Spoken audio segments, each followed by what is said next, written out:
Hello, this is Justin Mason, and what you're about to hear is recordings from last weekend's Podapallooza 2024.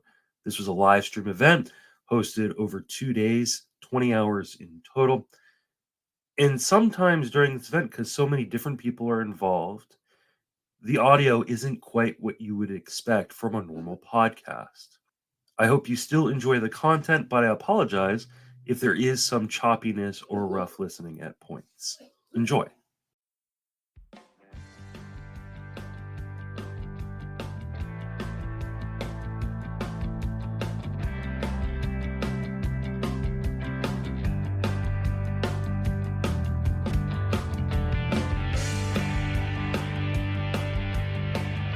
The next and final crew of the day. We're going to be closing out with kind of the way we closed out yesterday, but with a different podcast, but led by the same guy. We'll get to them in a second. Just want to remind everybody, you can still donate. You can still win prizes.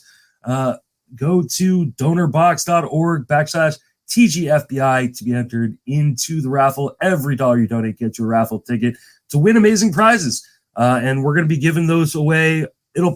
I'll send people emails over the next few days. It might take me a couple days to get through all the prizes since there are so many.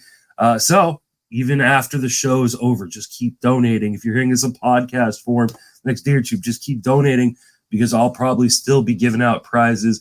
But we have TGFBI prizes to give out. We actually have gotten over $9,000 between Podapallooza, which has raised over $2,800, and TGFBI participants and satellite participants combined. So I will be giving out 9 TGFBI spots at least for next season, as well as signed jerseys, bobbleheads, subscriptions to sites, all sorts of cool things, RotoWare t-shirts. There's just a ton of stuff to give away that I'll be giving away after Podapallooza is over. But we're not done yet. We got one more panel to go, and we're bringing back my man, Sam. How you doing?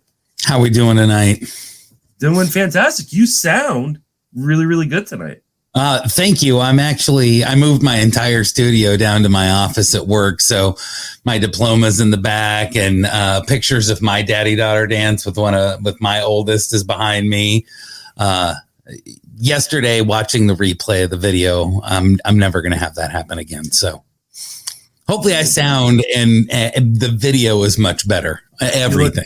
You look and sound fantastic, my friend. Remind everybody where you can reach on social media and plug everything you got going on. All right. Well, I can't point at the box right, but right here is my Twitter handle at SamFBB1. I do podcasting with both the Dynasty Guru and with the Palazzo podcast. Occasionally, I do stuff with the man to my left on the screen. It looks like Justin. So if you need to hit me up, the best way to do it is through my DMs. They're always open. There you go. Not only do I look like Justin, I am Justin.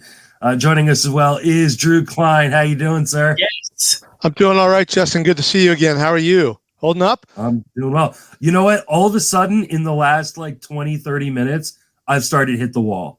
Okay. And I'm really feeling the cold and the tiredness from doing all this. But you know what? It has been a great weekend. I'm looking forward to you guys finishing up strong. I can't do any more, so I'm bringing in some closers to close out the weekend. There we go. We'll get you to the finish line. We've got you. Drew, let everybody know where you can be reached on social media and plug everything you got going on. Thanks, man. I'm at the AOK_fan on the Twitter X, and I'm writing and ranking at the Dynasty Guru.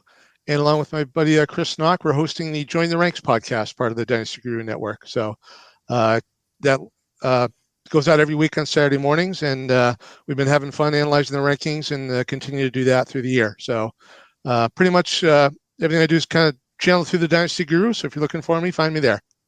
There you go. And I think we got one more. Is this one of yours? That is my man. Yeah, Ryan, how you doing? Good. How are you? Good. Remind everybody where you can reach on social media and plug everything you got going on. Yeah, so I'm at TPENAYR on Twitter. I write for the Dynasty Guru and Staff of Statline, but I'm recently I'm going to start writing for Prospects Live.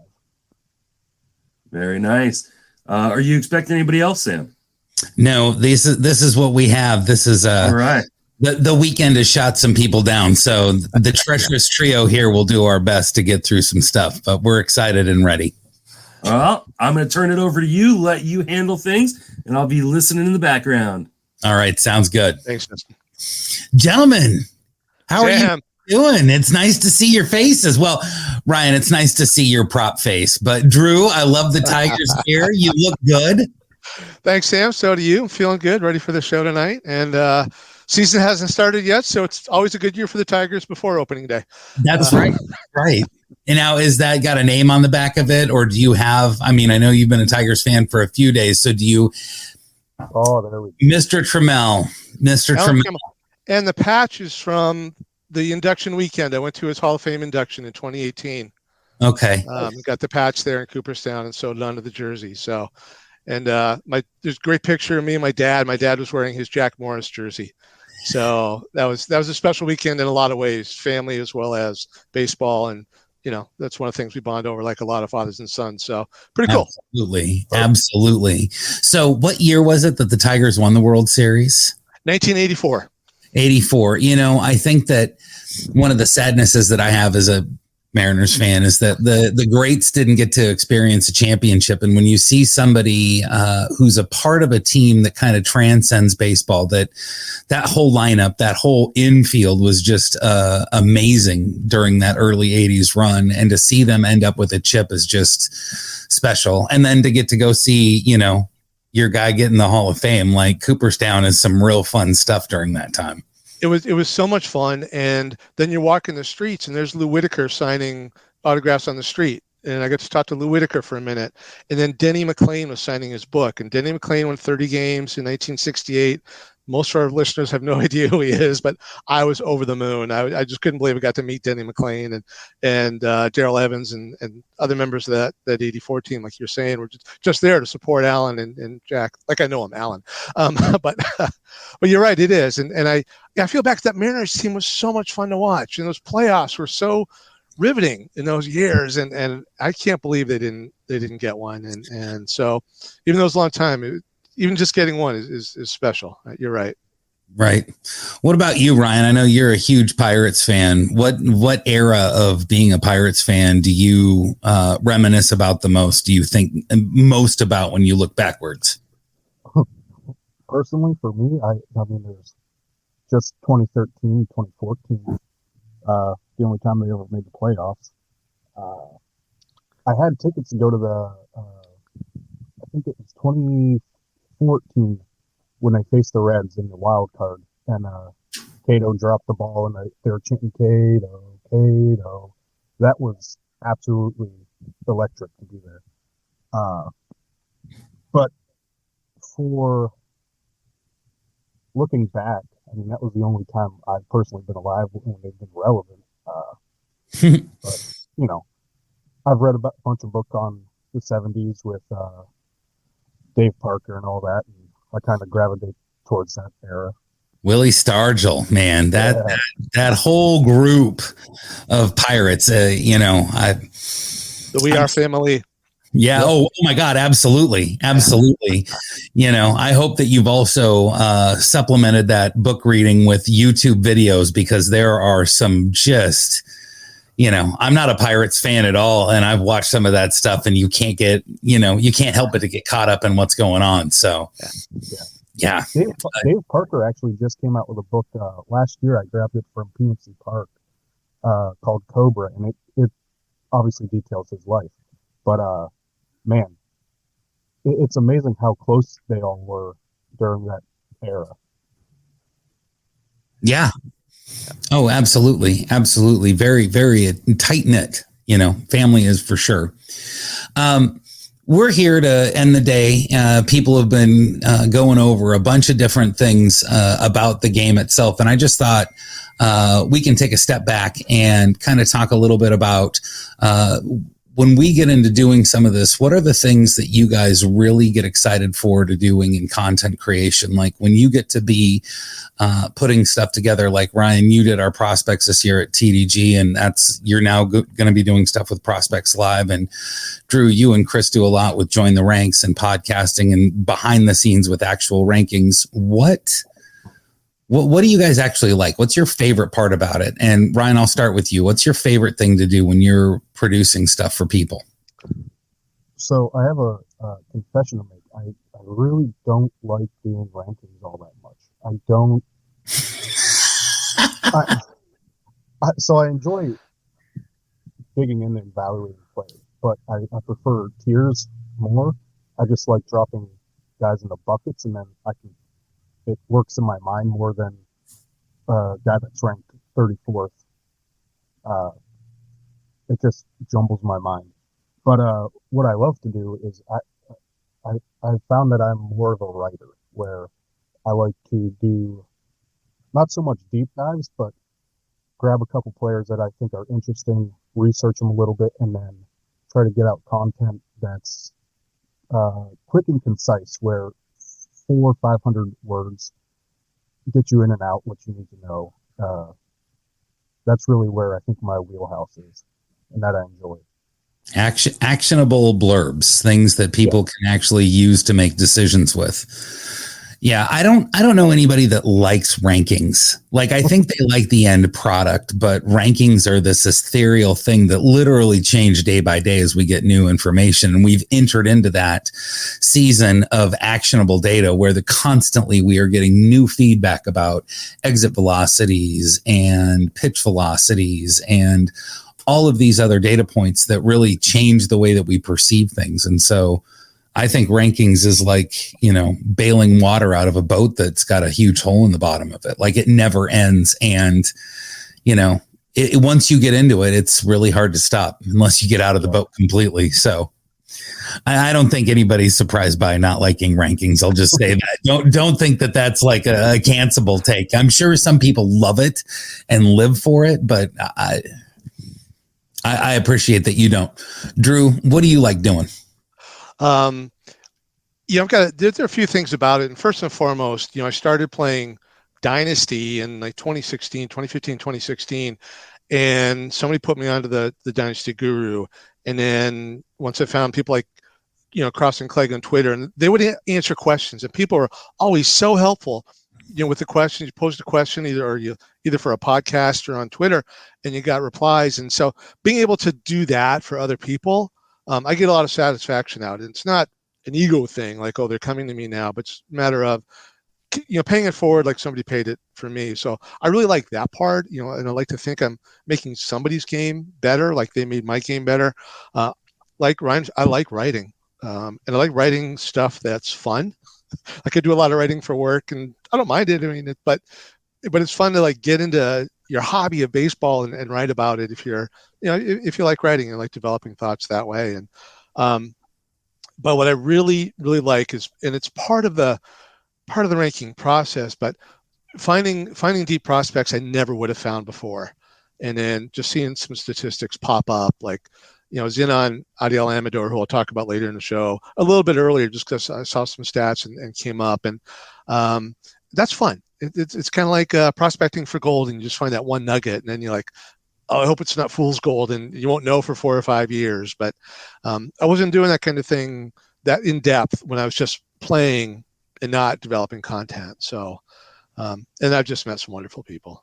Yeah, I think there's a real flip that switches when you go from being the person looking for the answer, asking, I feel like a lot of the things that people are looking for is A or B. They want the quick answer.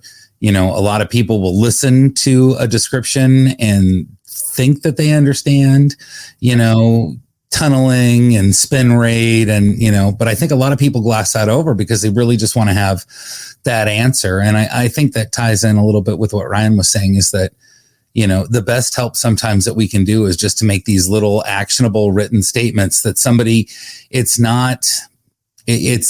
yes, there is a lot of thought that goes into it. There's a lot of appreciation for what actually, says what's going to be successful in the future and not, and what's talking about success now, and trying to separate a lot of the signal from the noise. But at the end of the day, you're just giving that little A versus B. And I think that's, that's also in tune with what's so tough about rankings, is because rankings in my head always come back to a tier process, that there's a tier of people within that position, either in dynasty or in redraft, that could fit the bill. That I could see you trading for somebody who's 20 places lower on an overall rating, but it's only one place less in the positional tier. And really, when you look at those players, they're so identical that 20 places really doesn't matter.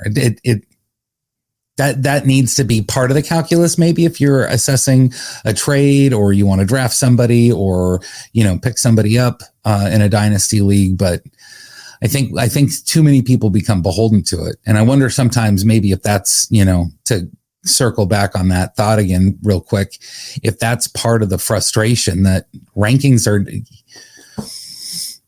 who does the best rankings? I mean, we've got a group of people, 10, 12 deep, that put together hive mind thoughts. I think we have one of the best put together ranking systems out there, that isn't just specifically projection based, although a number of our people use projection systems and have come up with their own projections.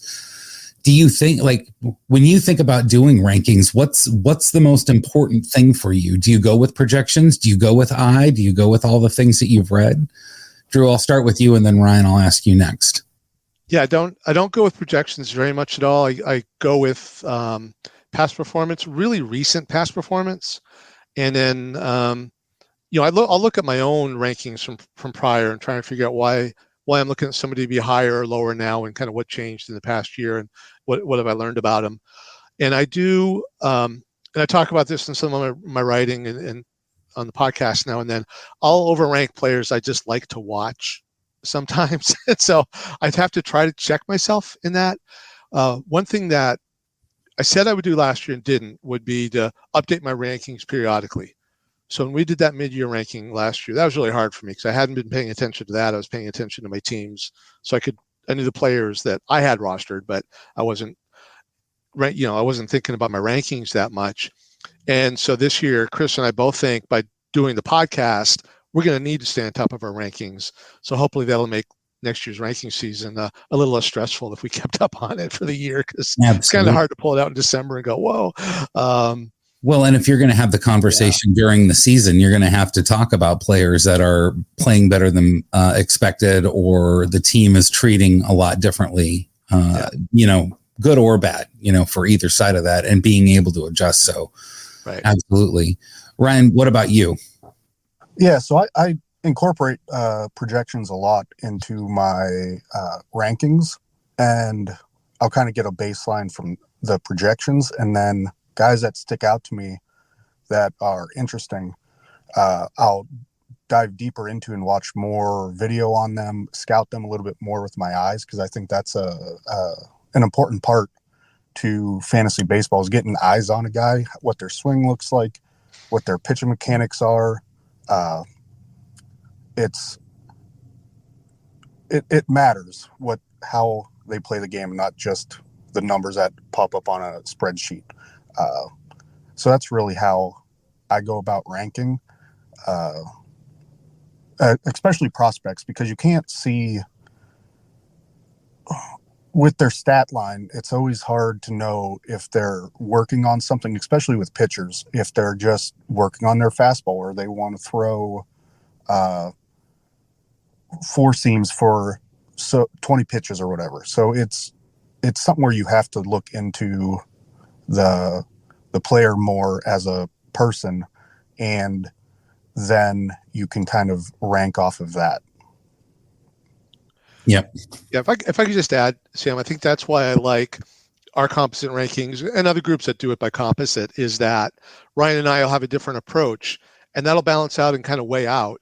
And when we've got 6 or 7 doing our prospects, 12 or 13 doing our overall rankings, of all players, I think you get a better ranking, and one person's leaning toward a certain style doesn't outweigh the group. And so, won't be heavy on one thing, but heavy on another, but sometimes I think they're more balanced. And the other thing I would say that anybody out there who is kind of getting new, is particularly with Dynasty, is when I started, I'd grab a rank list, then I'd use that as a draft list. Don't do that. You'll end up with a whole lot of shortstops, and you won't have a second baseman at all, and so on. So it's, a draft list is separate from a ranking list, and one informs the other, of course, but don't just draft off a rank list, because you'll have no balance. You'll have no roster construction. Right. And I think that year two's approach is exactly what I was talking about, is that there isn't necessarily a right way to do rankings. I mean, it's such an ethereal process, again, not to talk, all transcendental about it, but it really, rankings are constantly in motion. The only constant about rankings is that they always change. And so what that is, what are some thoughts you guys have about fantasy baseball that might be cancelable, or you feel are strong takes? Do either of you have a strong opinion about the game that we play? I like saves. Say more about that. It's part of the game, whether we like it or not, right? And I don't even mind wins all that much, to be honest with you. I don't know, it's just part of baseball, man. No, I had a really good conversation a couple years ago with somebody about saves, and they felt basically the same way and very strongly about it, that, holds just dilute the pool. And if you're looking, especially in redraft, if you're looking for, there's a little bit of a lottery ticket to it also, but it really kind of highlights people's draft approaches and how they put together bullpens. And, I think there's a lot of gamemanship that is added by keeping it just at saves. So, I'm supposed to be offended. I like it. That's just fine. Drew, what about you? I will offend you, Sam, because I like head-to-head more than roto. And I do not like fantasy football. That is not why. I like the weekly competition aspect of it. I like a league where the standings are based on how many categories you won that week. So it's not just 1-0, but it could be 5-3 or 8-2 if you really swept the other team. So I do find the better teams find their way to the top. And then I noticed this fall, the Major League Baseball uses head-to-head for their playoffs. So I think it's okay if we do too. I just hate that we use the last week of the season because nobody's playing or they're resting, or this year a game didn't get played because it wouldn't matter it was a rain delay. We'll only play if it matters for somebody's playoff position, and it didn't, so somebody could lose staff. So I think if you end the season a week or two early, it's better, but I do prefer head-to-head and I could go on a little bit longer. And I know, so could you on the other side. I've heard you. I won't yuck your yum. That's the whole thing, is that I don't ever want to be accused of, not understanding that people enjoy that. I just, I think for me, part of it is there are so many good players that I realize how bad of a player I am. I'm not trying to speak poorly about my intellect or my ability to look at players, but, I think head-to-head is something that I do a lot better in. Because it's easier to get into, and that's not to pick on it. I don't mean that in a patronizing or a condescending way, but I think that it's harder to do a full season grind in roto. And so I think for me, my enjoyment comes from that part of it, but no, head-to-head is great. The longest standing league I'm in is a head-to-head league. And, I think Sour Grapes here live on the Podapallooza. I think part of the reason I don't like head-to-head is that I've never won that league. I'm really close a bunch, but I've never won. And I don't know if either of you have had this experience in a home league that I've been in that league now for 20 years, and it's obvious that I haven't won.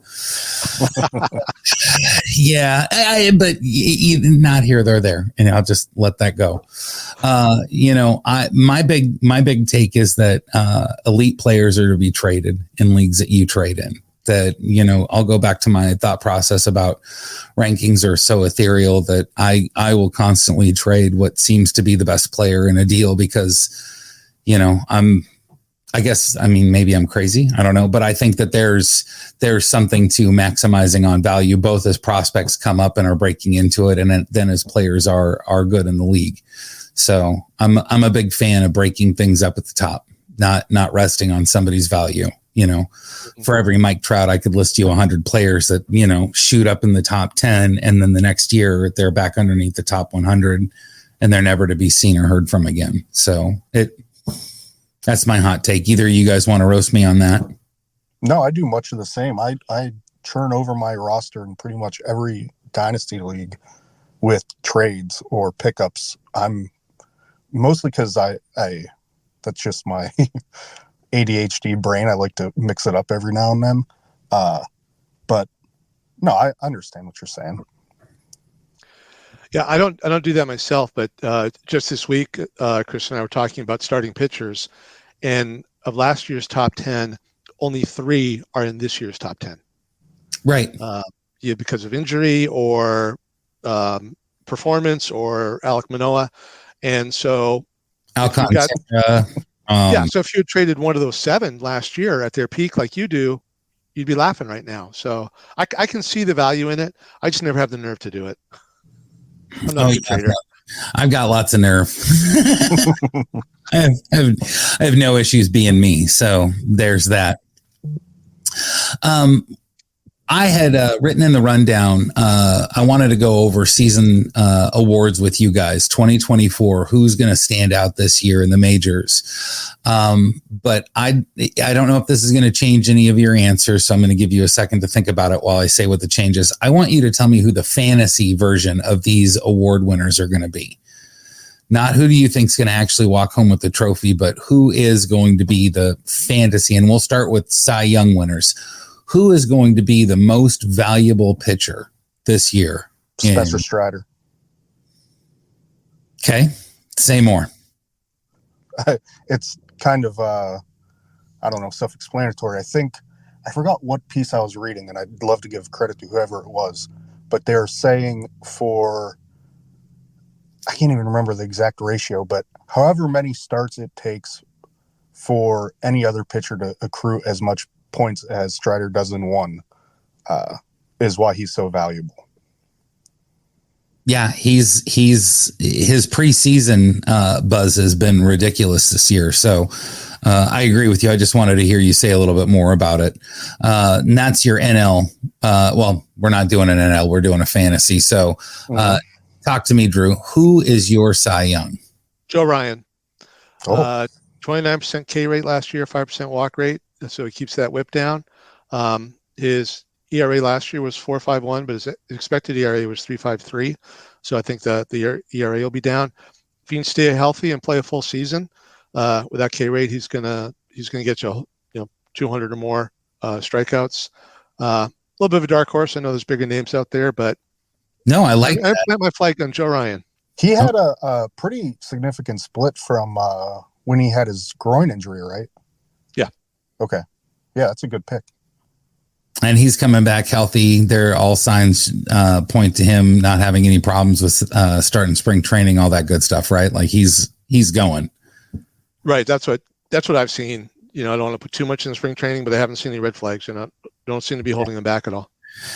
I know that fantasy darling Cole Reagans has been talked a lot about in a bunch of places, but I'm a big fan of the highest floor in the game, and that's Garrett Cole. I really think it's until he shows signs of actually not being able to handle what's thrown at him, being sticky stuff or pitching in New York or, not liking a teammate, whatever it seems to be, Garrett Cole just goes out and throws zeros. So until he's no longer a perennial choice in this spot, I'm going to stick with him. I think it's really hard to go against him. And I think the Yankees are going to be improved this year. I still have him missing the playoffs, but I think that they're going to be improved behind him.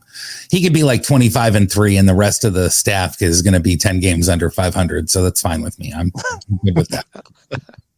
I'm good with that. So tell me about who you think the MVP of the league is going to be. Drew, I'll let you take this one first. Okay. I'll leave. Well, Besides, I think it's going to be Acuna. Can I say somebody other than Ronald Acuna without looking like an idiot? Like, why wouldn't he say Acuna? Mookie Betts hit his last time. He was 307, 408, 579, 39 home runs, 107 RBIs, 126 runs, 14 stolen bases. And because Acuna had such a year, nobody could even talk about the year Betts had. Right. So I'm all in on Mookie Betts. I got third pick tomorrow. I'm hoping Mookie's there. Except I got to take Witt, so I don't know if I can take him as his third, but I want to. I don't know. I'm still going to sleep on it tonight. If Julio's there, does Julio enter into your calculus at all? Would you take Julio at 3? I would take Julio at 3 if he were there. If it goes to Acuna, Witt, I'll take Julio. Okay. Yeah. Okay. Epperson. Vladimir Guerrero Jr. Oh, I gotta hear about this. Oh, say more. I don't have much data in this Lowe's parking lot right now with me, but I just have a feeling he's gonna straighten it out this year. I hope for Twins fans, you're right. I really do. I'm going to go back to the low-hanging fruit that the only place we've seen him hit as a professional in the majors is an elite hitter is in Dunedin. You know, he's good. I mean, he's good. I'm not trying to say he's not a good first baseman, but I don't think he's elite. So I think I think that Toronto Blue Jays fans would lose their freaking minds if he was the MVP this season, because they have a decent lineup around him. It's not like they're not going to be contending this year for a playoff spot. So I keep going back to, if it's not Acuna, it's going to be Julio. And I hate to be such a homer. I wanted to avoid it. I wanted to say somebody else, but I think that Julio is going to have a lot more protection this year, and they're going to be forced to even throw him real pitches more so than they have in the last couple of years. And, I don't know if he could do Acuna numbers necessarily like last year, because that just was mind blowing what Ronald did last year. But Julio is so delicious. Like, I cannot wait to see what he's able to put together this year on the field. And, knock on wood that all the players that we talked about stay healthy, because the game is way better with all of them playing, including my Julio Rodriguez. I mean, I'm just going to make sure that that's there. So we talk more about the youth at TDG. We focus a lot on prospects. We talk about youth. There's a lot of young players that are coming into the league this year. Give me, let's do a couple in each league if you're comfortable. In the AL, let's start there. Drew, who are a couple of the names that you're looking at for Rookie of the Year? Well, I think Jackson Holliday is the obvious one. And I he's ready.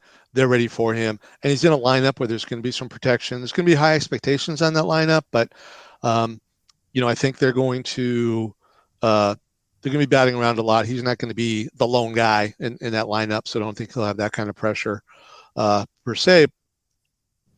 I don't know. You kind of get lured into what you've seen over the winter with his workouts and everything. He's got a big presence on the social medias, and MLB loves him. So he'll be the face of a lot of things. So I think for a lot of reasons, I see no reason to not think he will. My dark horse is Kyle Manzardo. I think Kyle's going to pull it together. I think that a lot of people know there's some personal stuff going on, and that affects 18, 19, 20-year-olds. It really does. It's spent my life working with that age group, and I know that things can really rattle them. But he looked like things were coming together with him after the trade, not because of the organizations. I just think it was a matter of, hey, clean start, let me go. And, I think Cleveland is a place where the opportunity will be there for him. So I think we're going to see what we liked about Kyle 2 years ago when we were ranking him so high as a prospect. Yeah, seeing him at first pitch last year when he was playing in the AFL, they got to bring him in and interview him at a podcast. I can't remember if that was CBS or Rates and Barrels. I think it was Rates and Barrels, but just such a composed young man, just really within himself. And you want to see at that age that they are, they seem comfortable being who they are, however that personality is. I don't mind if you're shy or outgoing. That's fine, as long as you look comfortable in your skin. And because it's hard. I mean, to be in the minor league systems at that age, you're really away from friends and family. And it's to go through what he went through at the end during last year was really tough. Family situations are really tough. And so, all the love and support to him. He's one of my AL picks to click. So I love that for Rookie of the Year. Ryan, do you have any new names or just something you want to agree with Drew? Where are you at with that? Yeah, I like the Manzardo pick. He would be my second option, but I really think Kobe Mayo is going to run away with it this year. I'm not sure if he's going to break camp with the team. They have him at third base right now. So I can see there's a path to playing time for him and Jackson Holiday, with Holiday being at second. So I think that Mayo's profile will lend itself more to fantasy than Holiday's, at least at this point, because Mayo's going to have a ton more power right off the bat. And he might hit 245, 250-ish, but he's going to give you probably 30 home runs. And I'm not sure if it will be this year, but I mean, he's one of the top, I think I had him in maybe top 9 prospects off the top of my head, I think. So yeah, I think he's just outstanding. And I think Manzardo really unlocked his swing in the AFL, and his power's going to come back in that short porch and right. And Cleveland is going to help him a ton. I hope so. I hope you are absolutely right with that, man. So, the Back It Up Bench podcast said, is Evan Carter eligible for Rookie of the Year? And I don't know if he's eligible, but Texas has got some fun names, and Wyatt Langford is somebody who is surrounded by monsters in a lineup where he is not going to be expected to be a giant. And I think that if he figures things out early, he's going to be a monster in 24. And so him and Manzardo are my picks for Rookie of the Year. Baltimore's got it's so... we're having a Jackson Holiday versus Mayo conversation, and really you could just stop it there. I mean, the two are just absolutely, I cannot wait to see them get regular playing time. They need to stop playing them in their minors. Those kids need to be playing on the field opening day in the majors. So talk to me about the National League. We started with Drew, so I'm going to start with you, Ryan. What National League players are you looking at? So I will say maybe Dylan Cruz. The obvious answer for NL Rookie of the Year is Yamamoto or somebody, right? But I think Cruz is going to come up, and I've had my doubts about him, but he's just a good baseball player. I think he can run away with it. He'll be up relatively soon, and I just think he's one of the best rookies in the NL. Okay. And then dark horse candidate is Thomas Sagisi with the Cardinals, who was traded over from Texas. He might break camp with the team. They had him play the whole game today in spring training as more of a bench bat. But I love the way he plays. I watched a lot of tape on him. He's one of the guys that when I was going through early last year with the scout the stat line projections that they update during the season, he popped out and he just kept hitting, and he won the Texas League Hitter of the Year award. He's just a really solid player. I like that. Drew? I like the thought of Jordan Lawler. I think Churio is going to be a strong candidate, but I got a kick out of the fact that Arizona told Lawler that he's going to be starting as a backup or AAA behind Perdomo. I don't think Perdomo's going to hold him for very long, and I don't know if that was to make sure they kind of lit a fire under Lawler's feet for spring training or not. But I see Jordan Lawler playing with the big club most of the year, and I see him playing very well. I know he's our number 2 shortstop and may very well be our number 2 overall prospect. Again, just great bat skills, great, really solid power, and in a lineup that's looking better and better every year. They're growing into themselves there in Arizona. So I like the idea of Lawler. I like those. I'm all in on Jackson Churio. He's so much fun. They paid him all the money. I think he's just going to come up and ball out. I think we are going to be watching a coming out party for him, so to speak.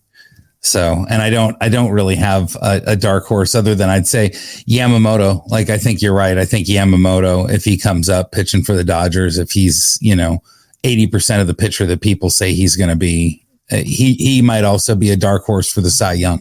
Yeah. Like we were talking about. He could come up and pitch 25 games, 6 to 7 innings pitched each game, tons of strikeouts. He could be a lot of fun to watch also. But I don't know. I got a question for you guys. You guys want to help me make a draft pick real quick live on air? Oh, sure. I'm in the Kang Do Kingdom leagues that he does, the draft and holds. Yeah. And I'm in round 22 and I still need pitching and I need hitting. And I'm picking between Chase Selseth and Kyle Manzardo. I can take either one. Manzardo. All right. Done. Excellent. Somebody can roast me about that later. So, hope somebody else takes Silseth. I of all the Angels pitchers, he's the one that I like the most of all the Angels pitchers. I think, well, if you have to like one the most. No, I'm sorry. Sandoval, I'm not big for. Suarez, I'm not big for. Canning, I know people like, and I'm not. I don't think a whole lot's going to happen for them. So when we were doing a lot of our production work this year, you guys had to go over tons of names. So, Drew, I'm going to start with you. Tell me a player that in your process you didn't like coming into the offseason or were completely unaware of that is now on all of your draft boards or you're acquiring in all of your dynasty leagues. Nolan Shanwell. I thought he was kind of a gimmick call-up almost by the Angels, and like a lot of us thought, he had one home run, like, that's supposed to be his calling card, what's going on. And then when I was looking at him during the rankings, and I think I wrote about him, I kind of featured him in the tier write-up. He hit 275 with the Angels, and looking back at his college stats, they're very good, got better every year. The scouting reports are really high on this young man. And I think in terms of what people like us think about him, the Angels did him wrong by bringing him up so quickly. But for him, it may have been a good thing because people it doesn't matter what we think in terms of, his career or anything. So I've been looking at it now. And then real quick, he's got a quote that when he goes to the up to bat, the first pitch, he's looking for a burger or beef jerky, but doesn't want to have to hit the broccoli. And I just think that's that's awesome. So I actually wrote my whole tier based on that quote. So I owe him for that.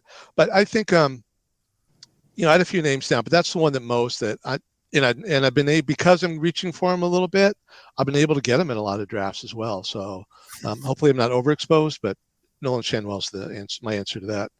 Nice. I like it. I like it a lot. He, especially in those OBP leagues, he's just going to be an animal and has a potential to really anchor an offensive lineup, being one of those 400 plus OBP guys, I think long term. So yep. I like that pick. If he clicks, he's going to be great, even though he's an Angel. So Ryan. So I was kind of waffling in between liking or hating Drew Thorpe. But looking into him more this offseason, I'm kind of all in on him right now. When a pitcher has leads with their changeup, it's always, as a starter, it's always seems a little gimmicky. But that changeup is, otherworldly. I was watching a little bit today in spring training, and it's probably an 80 grade changeup already. And he spins his fastball. It complements the changeup really well.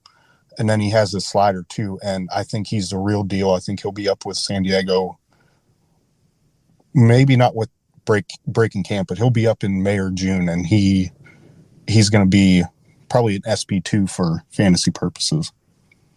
Yeah, I like that call. Even though he doesn't have the velocity that they talk about for fastballs, it shapes really well. It's got good movement. It's got a good profile, and it plays really, really well with his breaking stuff. And so I'm with you. I think it's going to be a lot of fun to see Drew Thorpe come on up.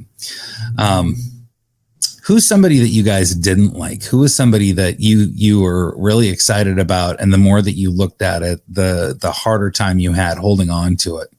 Drew, I'm going to start with you again. I've taken some heat on this, but it's I think Noelvi Marte is overhyped. I think he's. I know.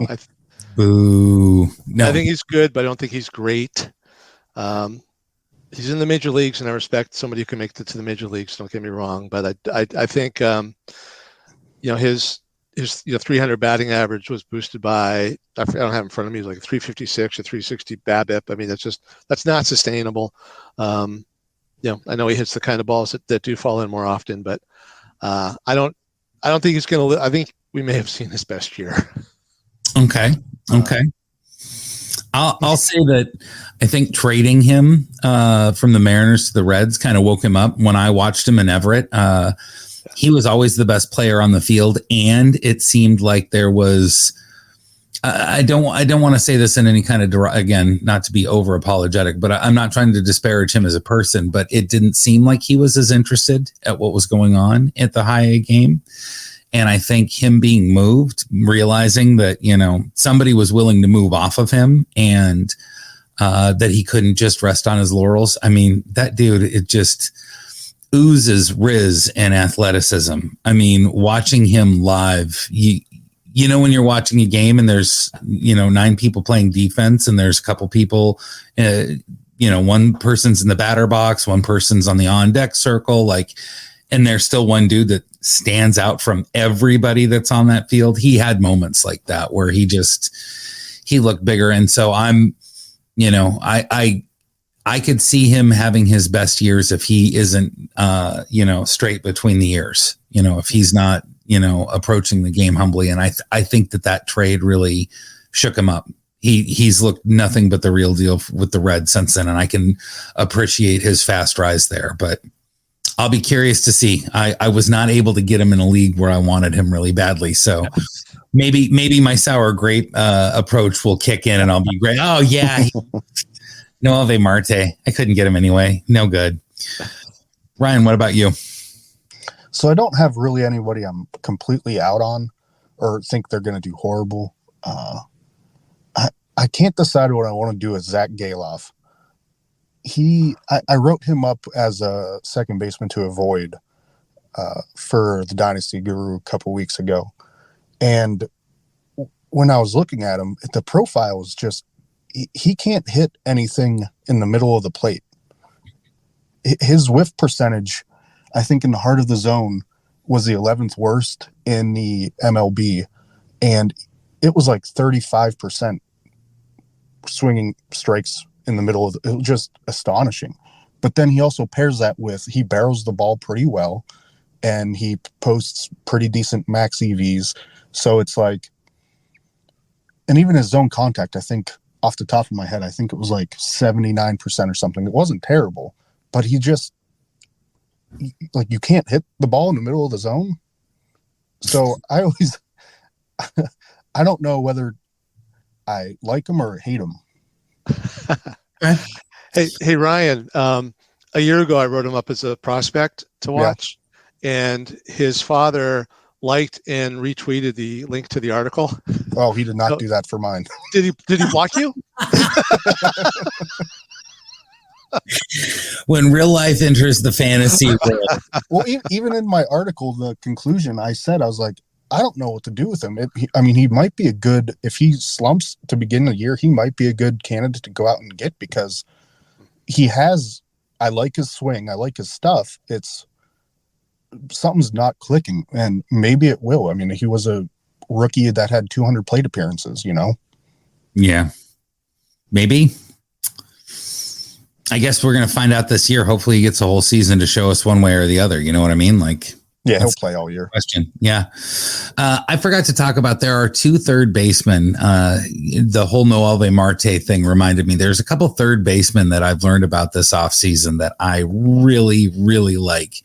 And that's Michael Garcia of the Kansas City Royals and Christopher Morel, who's going to be playing third base for the Chicago Cubs.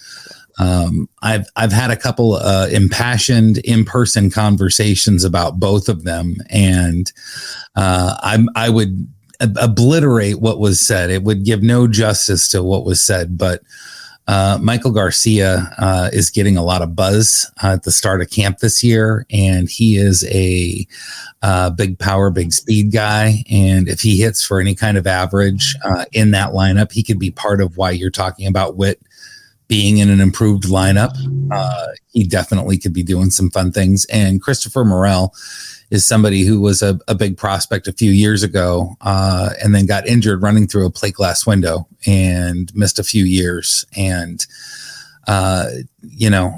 just plays with a passion that is unlike almost anybody else. I know that a lot of them are very grateful to be there, but he's just grateful to be alive. And so I can't help but to root for the best version of him. I know that he's got some holes in his swing, but I think he was a midseason call-up last year for the Cubs because they didn't know what to do, and he didn't let him put him down. He played in a way that once he was finally up, they couldn't send him back down again. They couldn't, yo-yo him. And so I'm hopeful for big things for him at the hot corner this year in Chicago. So, talk to me about some deep prospects. I want a hitter and a pitcher from you guys. Somebody that you're not hearing about anybody else. These are your guys that you are looking forward to seeing what they do this year. Ryan, we'll start with you if you're ready. Tell me, do you have a hitter and a pitcher you can educate the people on? My go-to prospect is Victor Scott. I've been knocking off the hordes left and right over my takes on him, but he's not exactly deep. But I have him ranked as one of the top 40 prospects in baseball, so that's kind of some people don't like that for whatever reason. No, I got a friend that would agree with you completely. I tried to trade for him all off season, and he kept telling me how valuable Victor Scott was, and I was like, stop. You didn't. Yeah, one of the deeper ones that I think will do well this year. He won't sniff the majors, but I think this is a big year for Lonnie White Jr. out of the Pirates organization. He's been hurt these past couple years, but he was a two-sport athlete at Penn State. He was going to be a quarterback, I believe. But I think this is a big year for him, and I think he's going to put it all together and get up to at least Double-A and show what he has there. That's one guy that I'm really paying attention to this year. Okay, Lonnie White, I like that. Drew, what's a hitter who you really like that's deep? Can I start with a pitcher? Hey, Drew, who's a pitcher you really like that's deep? I'm sorry, 'cause you said that, and I want to take a quick look at my list. And there's a pitcher named Ryan Bergert who plays with San Diego, and he played high A and Double-A last year. 29% strikeout rate, 10% walk rate, swinging strike rate around 14%, and high-graded fastball, high-graded slider, high-graded command. I think he's going to be an up-and-coming pitcher, and one of the ways I approach pitching is try to find these guys young and hold on to them, because it takes so much to trade for an established pitcher. So, I like looking for that. But Ryan Bergert from San Diego is a name that I'm trying to get people to put on their watch lists and keep an eye on. Okay, I'll write that name down. Now, do you have a hitter that you can share with us? I got a picture if you want to think. Yeah, you go ahead. Yeah.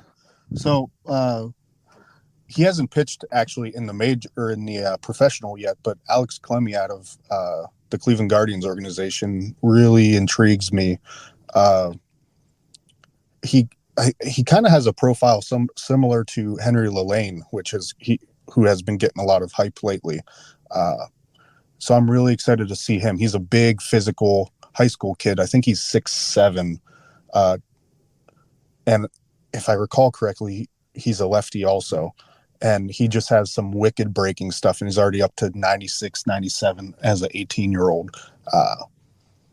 But he didn't pitch in even at the complex league last year after he was drafted. So this will be his first professional year. But if there's any organization I trust to harness a pitcher, it's the Guardians. Yeah, they have a decent track record with their pitching.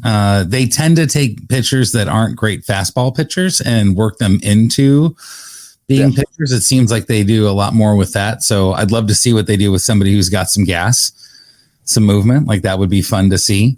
I'm always banging a drum for Jonathan Clase. He was the first person I ever wrote about a couple years ago with TDG, and I really think that he's a dark horse, even potential for rookie of the year. If he gets playing time and doesn't go down, you could be looking at a 2060, 2080 player. He's always running, and he's got that super athlete look. Like he reminds me of Mookie Betts when I think of somebody. He's not the biggest player, he's not. Mookie Betts is 5'10", just an average looking dude, right? But you look at him and you're like, oh wow, you don't have any body fat, and oh wow, you're really skilled at everything you do, and oh wow, you're super fast. Like it's fun to watch you. So I'm looking for him. And then a target of mine in all of my dynasty leagues this offseason has been a bullpen arm for the Texas Rangers, and that is Emiliano Teodo. He is just filthy, and I think in a couple of years he's going to be closing for somebody. I look at him as like a Anthony Munoz kind of a player, where he's really good, and he needs to be pitching an inning at a time. He's not a starter, so he just got picked up in 2 leagues I'm in.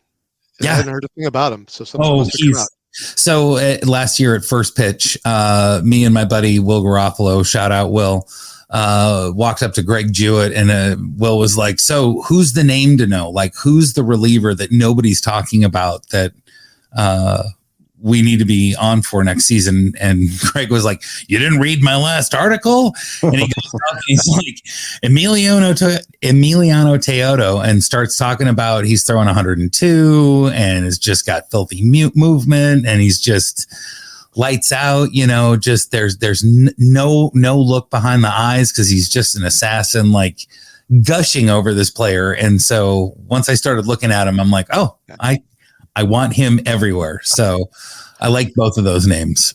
My hitter to throw out is Joey Loperfido with Houston. They've got a type, so he's a big masher. Big power numbers, and right now coming up, he's got 3 different positions that he's been playing coming up through the minors, so he might add you some position eligibility. And my last note is, if somebody managing your league has Drew Jones or Khalil Watson on a roster, try to get either one on a throw-in and a trade. I think they both might pull it. They're too young. They both might pull it back together. And okay. Yep. Last thing I want to say, I see Justin's gotten on the screen. We also shout out to Mike Carter last hour talking about mental health. It's important to all of us. If my DMs are always open, if you need somebody to talk about life or baseball, like that's what we're here for, So I can't thank you guys enough for joining me with this hour, and Justin giving us this hour to be here. So thank you very, very much. Yeah, thank you. All right. That's going to wrap up this segment of Podapallooza. Why don't you guys tell everyone where that you can reach on social media, plug all your work. Why don't you start with you, Ryan? So you can find me at at PPENAYR on Twitter, and then more now at Prospects Live. There we go. Drew. At AOK_fan at Twitter X. I do all my writing for the Dynasty Guru and host the Join the Ranks podcast.